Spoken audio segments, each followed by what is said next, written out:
Donald Trump, a expectativa é de que ele anuncie o reconhecimento de Jerusalém como capital de Israel. Vamos acompanhar com a tradução de Marcelo Lins. Quando eu cheguei à presidência, eu prometi olhar para o mundo com olhos abertos e pensamentos novos. Não podemos resolver nossas questões repetindo as mesmas velhas análises e as mesmas velhas estratégias do passado. Antigos desafios precisam de novas abordagens. Meu anúncio hoje marca o início de uma nova abordagem no conflito entre Israel e os palestinos. Em 1995, o Congresso adotou a lei da embaixada em Jerusalém, determinando que o governo federal realocasse a embaixada americana em Jerusalém e que reconhecesse que esta cidade, e muito importante, é a capital de Israel. Essa lei passou no Congresso por uma enorme maioria dos dois partidos e foi reafirmado num voto unânime no Senado apenas 6 meses atrás. Mesmo assim, por mais de 20 anos, todos os presidentes americanos que me antecederam exerceram a renúncia a essa lei, recusando-se a transferir a embaixada para Jerusalém ou mesmo de reconhecer Jerusalém como a capital de Israel. Os presidentes foram assinando essas renúncias, acreditando que talvez adiando o reconhecimento de Jerusalém como capital pudesse favorecer a causa da paz. Alguns dizem que faltou-lhes coragem, mas eles fizeram seu melhor julgamento baseados em fatos, como eles entendiam esses fatos na época. Mesmo assim, aí está o registro. Depois de mais de 2 décadas de renúncia, não estamos mais próximos de um acordo de paz duradouro entre Israel e os palestinos.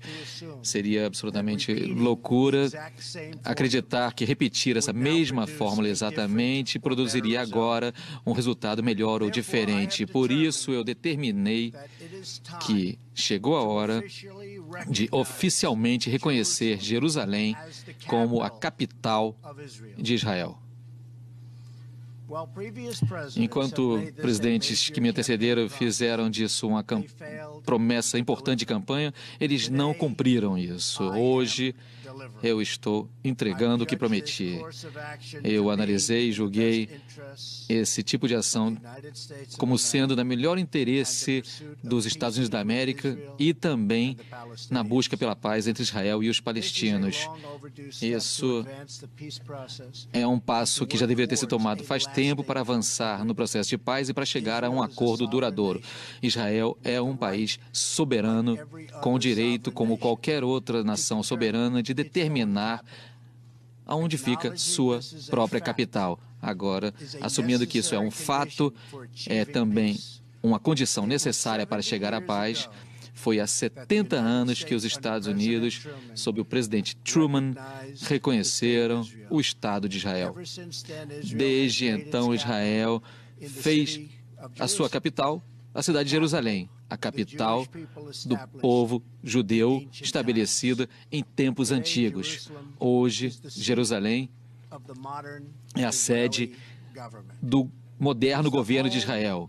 É sede também do Parlamento de Israel, a Knesset, assim como da Suprema Corte de Israel. É ali também que está localizada a residência oficial do primeiro-ministro e também do presidente.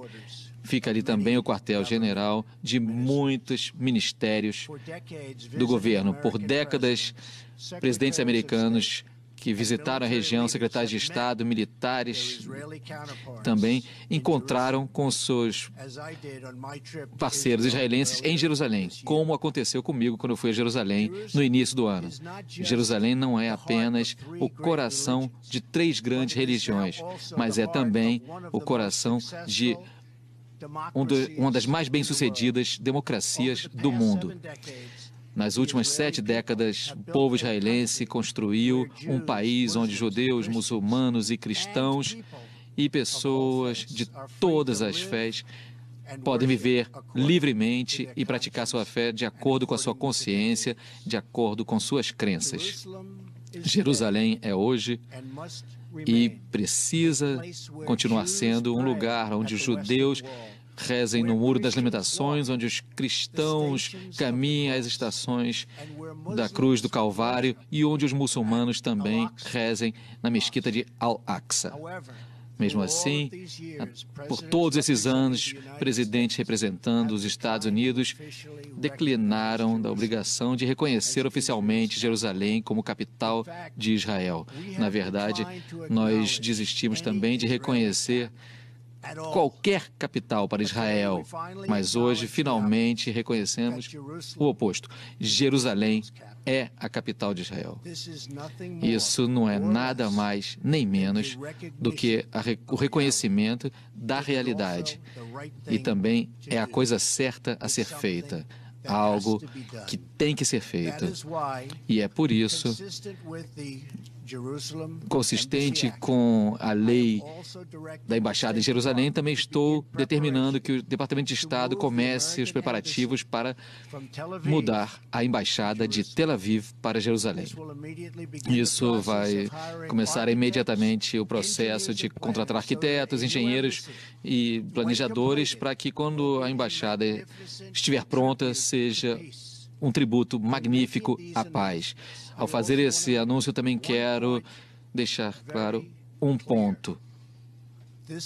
Essa decisão não tem como intenção de forma alguma de refletir que estamos desistindo do nosso comprometimento de perseguir um acordo de paz duradouro. Nós queremos um acordo que seja um grande acordo para os israelenses e um grande acordo para os palestinos.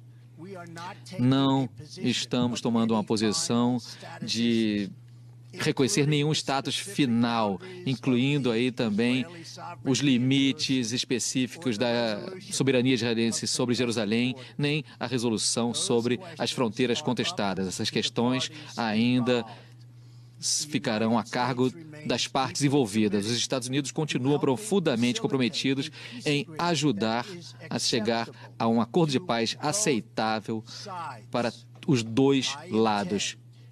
É minha intenção fazer tudo o que estiver ao meu alcance para garantir a construção deste acordo. É inquestionável que Jerusalém é uma das questões mais sensíveis nessas negociações. Os Estados Unidos apoiam a ideia de dois estados como solução, desde que isso seja acordado pelos dois lados. Enquanto isso, eu peço a todos os lados que mantenham o status quo do momento relativo aos locais sagrados, como o Monte do Templo al-Sharif. Acima de tudo, o nosso grande pensamento está direcionado para a paz, que é o que merece toda a alma humana. Com as ações de hoje, eu reafirmo o comprometimento da minha administração em se alcançar a paz e segurança para toda a região. É claro que vai haver desacordos e vai haver ressentimentos relativos a esse anúncio, mas confiamos que no final de tudo, depois que passarmos por esses desacordos, chegaremos a uma paz e a um lugar muito melhor no que diz respeito ao entendimento e cooperação. A cidade sagrada deve trazer o melhor da humanidade, que nos elevemos até onde é possível, nunca segurando-nos para trás, de volta para as velhas brigas que foram ficando cada vez mais previsíveis. A paz nunca está além do alcance daqueles que estão querendo alcançá-la. Por isso, hoje, fizemos um apelo à calma, à moderação e para que as vozes da tolerância se sobreponham aos que defendem o ódio. Nossos filhos devem herdar o nosso amor, não os nossos conflitos. Eu repito, a mensagem que estou passando e que eu passei lá no histórico encontro na Arábia Saudita no início do ano. O Oriente Médio é uma região rica em cultura, em espiritualidade e história. O seu povo é brilhante, orgulhoso e diversificado, vibrante e forte. Mas o incrível futuro que aguarda essa região está sendo seguro por causa do banho de sangue, ignorância e terror. O vice-presidente Pence vai viajar à região nos próximos dias para reafirmar o nosso comprometimento de trabalhar com os parceiros do Oriente Médio para derrotar o radicalismo que ameaça as esperanças e os sonhos das gerações futuras.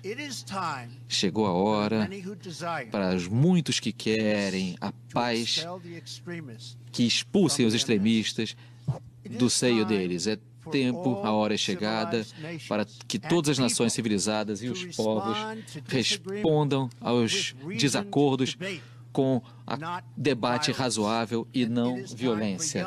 E é tempo também para que jovens e moderadas vozes por todo o Oriente Médio peçam para si mesmas e defendam um futuro brilhante e bonito. Então, hoje, vamos nos dedicar cada vez mais a um caminho de entendimento mútuo e respeito. Vamos repensar os velhos pensamentos, abrir nossos corações e mentes para o possível e as possibilidades. E, finalmente, eu peço que os líderes da região, políticos e religiosos, israelenses e palestinos, judeus e cristãos e muçulmanos, que se unam a nós na nobre busca por uma paz duradoura. Muito obrigado. Deus abençoe vocês, Deus abençoe Israel, Deus abençoe os palestinos e Deus abençoe os Estados Unidos. Muito obrigado. Muito obrigado.